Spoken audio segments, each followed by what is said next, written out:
Hello दोस्तों, स्वागत है आपका इस अपने यूट्यूब चैनल स्टडी डिफाइनर में। तो दोस्तों, आज के इस वीडियो में हम लोग साधारण ब्याज के बारे में जानेंगे, ठीक है। और साधारण ब्याज को अच्छे से समझेंगे। और इसमें जो है दोस्तों, हम लोग खुद फार्मूला को बनाना सीखेंगे, यानी फार्मूला क्रिएट करना सीखेंगे कि किस तरह से फार्मूला बनाया जाता है। और उस फार्मूला की सहायता से हम लोग दोस्तों साधारण ब्याज, मिश्र धन, मूलधन, समय और दर, इन सारी चीज़ों को निकालना सीखेंगे। और फिर उस फॉर्मूले को किस तरह से यूज करेंगे, इस सारा चीज़ को हम लोग इस वीडियो में सीखेंगे। और यहाँ पे देखें तो दोस्तों कि साधारण ब्याज का जो फॉर्मूला होता है, ठीक है, एसआई का फॉर्मूला वो PRT/100 होता है, ठीक है। ये इसका फॉर्मूला, सारा फॉर्मूला का जो है दोस्तों इसी से क्रिएट होगा। यानी कि जितना भी हम लोग को या तो फिर प्रिंसिपल निकालना रहे या रेट या फिर टाइम, सारा फॉर्मूला जो है वो इसी से बनेगा। तो उन सारी चीज़ों को हम लोग आगे देखेंगे। तो चलिए आगे हम लोग बढ़ते हैं। तो देखिए दोस्तों, फॉर्मूला जानने से पहले हम लोग जान लेते हैं कि साधारण ब्याज किसे कहा जाता है, मूलधन किसे कहा जाता है, मिश्रधन किसे कहा जाता है, समय और दर किसे कहा जाता है। तो इन चीज़ों को समझना बहुत ही ज़रूरी है, क्योंकि इस चीज़ों को हम समझेंगे नहीं तो फिर क्वेश्चन हम लोग को समझ में आएगा नहीं, और समझ में जब आएगा नहीं तो फिर सॉल्यूशन कर पाना बहुत ही दिक्कत होगा। तो देखिए दोस्तों, सबसे पहले हम लोग बात कर लेते हैं कि साधारण ब्याज, ठीक है, कि साधारण ब्याज आखिर होता क्या है। तो देखिए, साधारण ब्याज से पहले हम लोग को जानना जरूरी होता है मूलधन, कि मूलधन क्या है। तो देखिए, मूलधन जो है दोस्तों, यदि कोई भी राशि है, ठीक है, यदि कोई राशि को हम उधार किसी से लेते हैं या फिर उधार देते हैं, तो जो राशि हम लिए या फिर दिए उसे ही हम लोग क्या बोलते हैं, मूलधन। और इसका यदि इंग्लिश में हम लोग बात करें तो इंग्लिश में हो जाता है प्रिंसिपल, ठीक है, प्रिंसिपल। और जिसका हम लोग डिनोट करते हैं पी से। तो आई होप कि आप मूलधन समझ गए होंगे कि जो धन हम उधार या तो लेते हैं या फिर देते हैं उसे ही हम लोग मूलधन कहते हैं। और अब बात करते हैं हम लोग साधारण ब्याज, ठीक है। तो साधारण ब्याज जो है दोस्तों वो इसी प्रिंसिपल पे ही मिलता है, ठीक है। यानी कि हमारा जो मूलधन होता है उसी पे साधारण ब्याज मिलता है। मान लेते हैं कि हमारा मूलधन 100 है, ठीक है। तो और कुछ रेट से, यानी हो सकता है कि 10% रेट से मान लेते हैं, तो पहला साल में जो हमको इंटरेस्ट मिलेगा वो 100 रुपया पे ही मिलेगा। और कितना मिलेगा, 10 रुपया मिलेगा। ये कब का हो गया, ये पहला साल का। फिर नेक्स्ट साल यानी दूसरा साल भी मिलेगा तो हमें ये 110 पे नहीं, ये केवल 100 रुपया पे ही मिलेगा। फिर नेक्स्ट साल हमको कितना मिलेगा, 10 रुपया। और ये कितना हो गया, दूसरा साल का। तो इसी तरह से साधारण ब्याज बढ़ते जाएगा। ये यानी कि सीधा सीधा बात है कि जो साधारण ब्याज होता है वो हमेशा मूलधन पे ही बढ़ता है, प्रिंसिपल पे ही, ठीक है। इसका जो ब्याज होता है यानी ये जो इंटरेस्ट है इस पे लागू नहीं होता, ये केवल और केवल प्रिंसिपल पे ही मिलता है। तो साधारण ब्याज भी समझ गए होंगे। अब बात करते हैं मिश्रधन की, क्यों मिश्रधन क्या होता है। तो मिश्रधन का जो है दोस्तों ये होता है P+SI बराबर A, यानी कि A अमाउंट बोलते हैं इसको, ठीक है। मिश्रधन को हम लोग इंग्लिश में क्या बोलते हैं, अमाउंट, ठीक है। तो देखिए P+SI, यहाँ पे हम मूलधन को और जो हमको SI यानी कि जो ब्याज मिलेगा उसको हम लोग यदि जोड़ देंगे तो जो टोटल राशि धन बनेगा, यानी टोटल जो धन बनेगा उसे ही हम लोग मिश्रधन या फिर अमाउंट कहते हैं, ठीक है। फिर नेक्स्ट बात करते हैं हम लोग समय पे। तो समय, टाइम, ये आई होप कि सबको समझ रहे होंगे कि समय क्या होता है। लेकिन दोस्तों, जब ब्याज निकालना रहता है तो ऐसे में हम लोग क्या करते हैं कि समय को हमेशा किस में लेना होता है, वर्ष में। कभी भी ये महीना, ठीक है, यानी कि मंथ या तो फिर डेट में ये नहीं होगा। जब भी होगा तो ये ईयर में ही होगा, ठीक है। यदि मान लेते हैं कि महीना में है तो उसको हम लोग 1/12 से, यानी कि 12 से भाग दे देंगे, और महीना जितना रहेगा वो ऊपर रहेगा, और 12 से उससे भाग दे देंगे। और यदि दिन में रहा, ठीक है, तो उसे हम लोग 365 से भाग दे देंगे। और या फिर कहे तो 1/365 से उसको हम लोग मल्टीप्लाई कर देंगे, तो वो क्या हो जाएगा कि वो वर्ष में चेंज हो जाएगा। तो समय को किस तरह से लिया जाता है या समय को किस तरह से यूज किया जाता है साधारण ब्याज निकालने के लिए, ये चीज़ भी आप समझ गए होंगे। और दर, ये रेट, ठीक है, इंग्लिश में इसे क्या बोलते हैं, रेट। तो देखिए दर जो होता है दोस्तों वो किस दर पे है। हो सकता है कि आपका 2% वार्षिक हो, 3% वार्षिक हो, कुछ भी हो सकता है दोस्तों, ठीक है। ये एनुअल चलता है, यानी कि किस रेट से आपको उधार मिला है या फिर आप किस रेट से उधार दिए हैं, तो उसे ही हम लोग क्या कहते हैं, दर। तो आई होप कि ये सारा टर्म आप समझ गए होंगे, जैसे कि साधारण ब्याज, मूलधन, मिश्रधन, समय और दर। यहाँ तक आप समझ गए होंगे। तो चलिए नेक्स्ट हम लोग फॉर्मूला पे ही बात करते हैं। तो देखिए दोस्तों, साधारण ब्याज, ठीक है, यानी कि सिंपल इंटरेस्ट, इसका जो फॉर्मूला होता है वो क्या होता है, साधारण ब्याज बराबर मूलधन गुना समय गुना दर बटा 100, ठीक है। मूलधन को हम लोग इंग्लिश में क्या बोलते हैं, प्रिंसिपल, ठीक है, प्रिंसिपल। फिर इसी तरह से समय को हम लोग बोलते हैं इंग्लिश में टाइम, और दर को रेट। तो क्या हो जाता है कि साधारण ब्याज बराबर principal into time into rate बटा में 100, ये हो गया। या तो फिर इसे हम लोग इस तरह से भी लिख सकते हैं, SI बराबर प्रिंसिपल है, ठीक है, मूलधन है, तो इसको हम लोग केवल पी लिखेंगे। तो पी लिखा जाता है इंटू टाइम का फर्स्ट क्या है टी, तो यहाँ पे टी इंटू रेट का यानी दर का आर, तो यहाँ पे कर देंगे आर और बटा में 100, ठीक है। तो यहाँ से हो गया कि सिंपल इंटरेस्ट बराबर P into T into R, यानी कि principal into time into rate बटा में 100, ये इसका फॉर्मूला होता है। अब चलिए हम लोग इससे फार्मूला को क्रिएट करना सीखेंगे, ठीक है। यहाँ से तो हमारा साधारण ब्याज निकल गया, ठीक है, यानी कि इससे साधारण ब्याज निकल जाएगा। लेकिन यदि हमसे कभी साधारण ब्याज पूछ दिया तब तो हम इस फॉर्मूला का यूज करके निकाल लेंगे, और यदि मूलधन पूछ दिया तो कैसे निकालेंगे, समय पूछ दिया तब कैसे निकालेंगे, दर पूछ दिया तो कैसे निकालेंगे, फिर हो सकता है कि अमाउंट पूछ दे तो अमाउंट को किस तरह से निकालेंगे।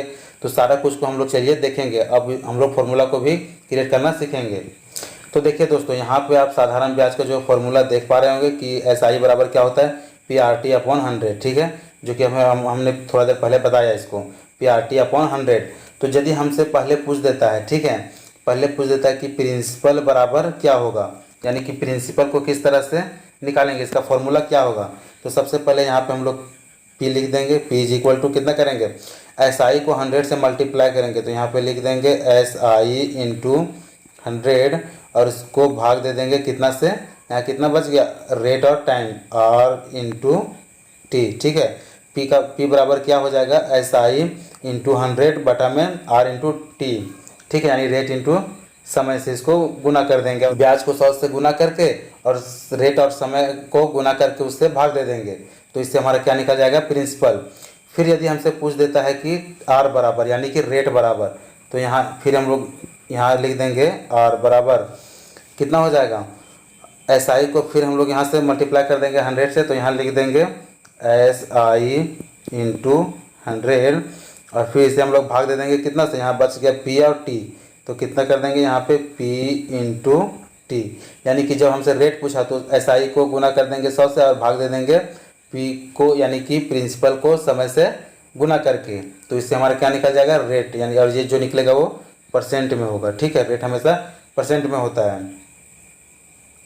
फिर यदि हमसे पूछ देता है T यानी कि टाइम समय बराबर, ठीक है, तो यहाँ पे हम लोग T बराबर कर देंगे, कितना करेंगे, यहाँ फिर इसी तरह से हो जाएगा SI इंटू 100, तो यहाँ भी लिख लेंगे SI इंटू में 100 और बट्टा में कितना आ जाएगा, यहाँ बच गया P इंटू आर, तो यहाँ पे P इंटू आर करेंगे, यानी कि समय निकालना रहा तो SI को मल्टीप्लाई करेंगे 100 से और भाग दे देंगे प्रिंसिपल और रेट को गुना करके, ठीक है। और ये जो भी आएगा टाइम वो किया आ जाएगा ईयर्स में, यानी कि ये साल में आएगा, ये कभी भी दिन और महीना में नहीं आएगा, क्योंकि समय जो है दोस्तों ब्याज निकालने के लिए हमेशा साल में ही होना चाहिए, ठीक है, यानी वर्ष में ही होना चाहिए, दिन या महीना में नहीं, ये बात मैं पहले भी बता चुका हूँ। और रेट किस में होना चाहिए, परसेंट में, और प्रिंसिपल तो रुपया में होगा ही, क्योंकि अमाउंट हमेशा रुपया में ही होता है। अब यहाँ से हम लोग जो है दोस्तों SI को देख लिए, P देख लिए यानी प्रिंसिपल को देख लिए, रेट को भी देख लिया और टाइम को देख लिए। अब नेक्स्ट हम लोग का बच जाता है क्या, अमाउंट, ठीक है। तो चलिए अमाउंट को देखते हैं। तो देखिए दोस्तों, अमाउंट बराबर सबसे पहले क्या होता है, ठीक है, अमाउंट बराबर हो जाता है P प्लस SI, यानी कि आपका जो प्रिंसिपल है चाहे जितना आप लिए या फिर दिए हैं उसमें SI यानी ब्याज को जोड़ देंगे तो क्या निकल जाएगा, यहाँ से अमाउंट निकल जाएगा। और फिर यहाँ से यदि हम लोग निकालना चाहें प्रिंसिपल, ठीक है, यदि अमाउंट दिया है और SI भी दिया है तब प्रिंसिपल निकालना चाहें तो क्या हो जाएगा अमाउंट माइनस SI, ठीक है। यहाँ से देखिए, यदि अमाउंट निकालना रहा तो प्रिंसिपल प्लस SI और फिर यहीं से हम लोगों के क्या निकालना रहा प्रिंसिपल, तब क्या निकल जाएगा अमाउंट माइनस SI, यानी अमाउंट में SI को घटा देंगे तो हमारा क्या निकल जाएगा प्रिंसिपल। और यदि आपका अमाउंट दिया रहे और प्रिंसिपल भी दिया रहे तब SI कैसे निकलेगा, तो SI बराबर जो है वो निकल जाएगा, क्या हो जाएगा SI बराबर A माइनस P, ठीक है, यानी कि सिंपल इंटरेस्ट आपका जो होगा वो अमाउंट में प्रिंसिपल को घटा देना पड़ेगा। और ये अमाउंट जो है दोस्तों वो क्या हो जाता है कि अमाउंट आपका हमेशा बड़ा रहेगा प्रिंसिपल से, ठीक है, क्योंकि प्रिंसिपल में ब्याज ऐड होगा और ऐड होने के बाद वो जो हमेशा प्रिंसिपल से बड़ा ही होगा, तो बड़ा में छोटा को घटाएंगे तो इससे क्या निकल जाएगा SI, ये कभी भी माइनस में नहीं आएगा, ये हमेशा प्लस में ही आएगा, यानी कि ये पॉजिटिव ही रहेगा। तो यहाँ से हम लोग अमाउंट निकालना सीखे, प्रिंसिपल निकालना सीखे और SI निकालना सीखे। तो ये सब जो फॉर्मूला है दोस्तों वो काफ़ी इंपॉर्टेंट है, क्योंकि इससे छोटे छोटे ये जो पॉइंट्स है वो काफ़ी इंपॉर्टेंट हैं और जो काफ़ी हेल्पफुल हैं। तो इन सारे चीज़ों को भी याद करना होगा और ध्यान में रखना ही होगा। फिर चलिए नेक्स्ट हम लोग बात कर लेते हैं। और दोस्तों यदि मान लेते हैं कि आपको प्रिंसिपल दिया हुआ है, ठीक है, प्रिंसिपल आपका जो भी हो दिया हुआ है, रेट दिया हुआ है और टाइम दिया हुआ है, तब इन सारे को हम लोग क्या करेंगे कि SI निकाल करके हम लोग P में ऐड कर देंगे तो अमाउंट निकल जाएगा, ठीक है, यहाँ से अमाउंट निकल जाएगा। और लेकिन यदि अमाउंट दिया है, ठीक है, क्या क्या दिया है, अमाउंट दिया हुआ है, रेट दिया हुआ है और फिर यहाँ से टाइम भी दिया हुआ है, और तब आपसे पूछ देता है कि प्रिंसिपल क्या होगा, ठीक है, यानी कि इसका प्रिंसिपल क्या होगा। तो इसके लिए जो फॉर्मूला होता है वो हम लोग देखते हैं यहाँ पे। प्रिंसिपल का जो फॉर्मूला होगा वो क्या हो जाएगा कि ये जो है, ठीक है, अमाउंट को हम लोग 100 से मल्टीप्लाई कर देंगे, ठीक है, और फिर भाग दे देंगे कितना से, 100 प्लस में R इंटू टी। तो यहाँ पे देख सकते हैं, ठीक है। देखिए यदि आपका अमाउंट दिया रहे, रेट भी दिया रहे और टाइम भी दिया रहे, तब आपसे प्रिंसिपल पूछे तो इसका फॉर्मूला क्या हो जाएगा, P बराबर यानी प्रिंसिपल बराबर मूलधन बराबर अमाउंट, ठीक है, यानी कि मिश्रधन को गुना कर देंगे 100 से और उसमें भाग दे देंगे 100 प्लस रेट और टाइम को गुना करके, ठीक है, यानी रेट और टाइम को गुना करके 100 में जोड़ देंगे और उससे भाग दे देंगे अमाउंट को 100 से गुना करके, तो उससे क्या निकल जाएगा, प्रिंसिपल।